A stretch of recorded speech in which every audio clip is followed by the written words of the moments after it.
I'm Raina Morgan with iHealthTube, and today we're visiting with Dr. Hyla Cass.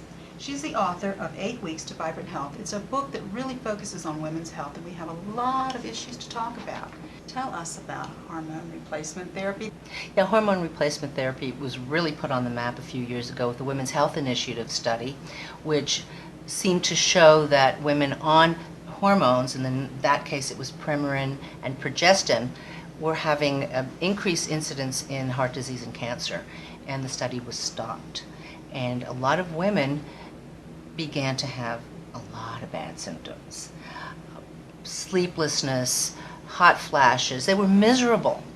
And what happened was then the doctors would say, well, you can't be on hormone replacement therapy, we have to put you on antidepressants with all those attendant side effects, the dizziness, nausea, low libido.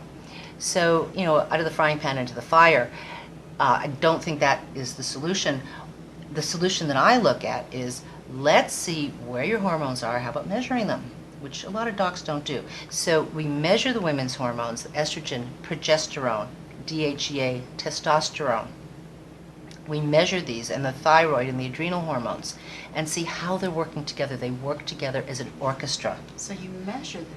We measure them. We do a saliva test or a blood test, and we can tell what the levels are, and then I can treat accordingly. And the way I treat is using a lot of supplements, herbal supplements, which will help your body produce its own hormones and balance your hormones, because sometimes it's an excess, sometimes it's an excess of estrogen over progesterone.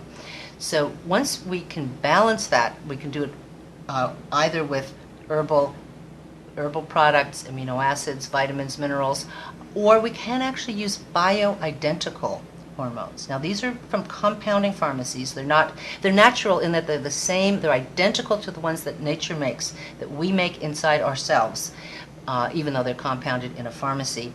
It's the same molecule, so it doesn't have the same bad effects that the Prempro did, the Premarin and progestin, which is not a natural molecule. That was quite synthetic, derived from horse urine for the Premarin, and the progestin is a modification of the natural progesterone molecule, so it's not natural. So when I'm treating women who are going through menopause or perimenopause, I will look at the whole array of hormones, check them out, give them what they need to help come into balance, and the symptoms are gone, and they don't need to be on antidepressants. Well, that's pretty exciting news. Thank you, Dr. Cass. Pleasure. I'm Raina Morgan with iHealthTube. Thank you for joining us.